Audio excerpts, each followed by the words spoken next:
அன்பின் தேவனாம் ஆண்டவர் இயேசுவின் நாமத்தில் அன்பானவர்களே, உங்களை வாழ்த்துகிறோம்.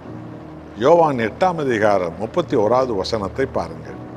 ஆண்டவராக இயேசு கிறிஸ்து இன்றைக்கும் ஒவ்வொரு விசுவாசி இடத்திலும் அவரை இரட்சகராக ஏற்றுக்கொள்ளக்கூடிய ஒவ்வொரு மகனுக்கும் மகளுக்கும் ஊழியக்காரனுக்கும் இரட்சகர் இயேசு சொல்லும் செய்தி. யோவான் 8:31. இயேசு தம்மை விசுவாசித்த யூதர்களை நோக்கி, நீங்கள் என் உபதேசத்தில் நிலைத்திருந்தால் மெய்யாகவே என் சீஷராய் இருப்பீர்கள். அல்லேலூயா. ஆண்டவராக இயேசுவுக்கு எல்லோரையும் சீஷராக்க வேண்டும். இதுதான் பரலோகம் போவதற்கு முன்பு உலக இரட்சகர் தன் அப்போஸ்தலருக்கு கொடுத்த இறுதியான உறுதியான ராஜரீக கட்டளை. எப்படி சீஷராவது? இதோ ஆண்டவராக இயேசு சொல்லுகிறார், நீங்கள் என் உபதேசத்தில் நிலைத்தால் என்னுடைய சீஷராய் இருப்பீர்கள்.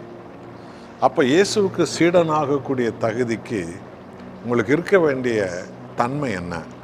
நீங்கள் இவ்வளோ படிச்சிருக்கணும், உங்களுக்கு இவ்வளோ பாட்டு பாட தெரிஞ்சிருக்கணும், உங்களுக்கு இவ்வளோ பிரசங்கம் பண்ண தெரிஞ்சிருக்கணும், உங்களுக்கு இந்த விஷயம் தெரிஞ்சிருக்கணும், உங்களுக்கு அந்த விஷயம் தெரிஞ்சிருக்கணும். இல்லை, எதுவுமே தெரிஞ்சுக்க வேணாம். ஒன்று மட்டும் தெரிஞ்சுக்கணும். ஆண்டவராக இயேசுவை தன் இரட்சகராக மீட்பராக தெரிந்து கொண்ட அனுபவத்துக்கு ஒருத்தரும் வரணும். ரெண்டாவதாக, அழியாத வேத வசனத்தை என் உபதேசத்தில் நீங்கள் நிலைத்திருந்தால், என் உபதேசத்தை நீங்கள் கடைபிடித்தால், என் உபதேசத்தின்படி நீங்கள் நடந்தால் மெய்யாகவே என்னுடைய சீடராக நீங்கள் இருப்பீர்கள். உலகம் முழுவதும் ஒவ்வொரு விசுவாசிக்கும் ஆண்டவராக இயேசு கிறிஸ்து கொடுத்திருக்கிற அன்பின் அழைப்பு.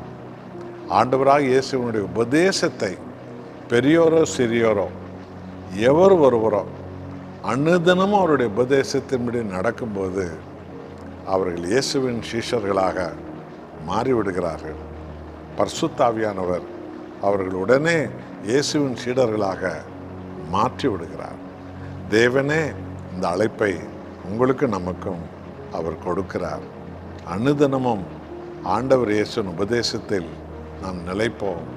இயேசுவின் சீஷர்களாக நாம் மாறுவோம். பிறர் இயேசுவின் சீஷர்களாக நாம் மாற்றுவோம். நாம் ஜெபம் செய்வோம். அன்புள்ள பரலோக பிதாவே, எங்கள் ஆண்டவர் இயேசு கிறிஸ்து வழியாக வெளிப்பட்ட ஜீவ தேவனே, இதோ ஒருவன் கிறிஸ்துவின் உபதேசத்தில் நிலைத்தால் மெய்யாகவே என்னுடைய சீஷனாக அவன் மாறிவிடுகிறான் என்று சொன்ன எங்கள் நேச கர்த்தாவே, இந்த உலகில் உள்ள எல்லா சபையாரும் எல்லா பிரசங்கமார்களும் எல்லாரும் உம்முடைய சீடர்களாக மாற வேண்டும் என்பதே உமது அநாதி சித்தம். ஒவ்வொரு விசுவாசிகளும் விசுவாசிகளாக இருந்துவிடக்கூடாது. உம்முடைய உபதேசத்தில் கடைபிடித்து உம்முடைய சீஷர்களாக அவர்கள் மாற வேண்டும். அப்படியான போதனையை நாங்கள் கடைபிடித்து பல ஆயிரங்களை உம்முடைய சீடர்களாக மாற்ற பலன் தாரும். ஜீவகாலமெல்லாம் நாங்கள் உமக்கே சீடர்களாக இருக்க அபிஷேகியும். மகிமை உமக்கே. இயேசுவின் நாமத்தில் பிதாவே, ஆமென்.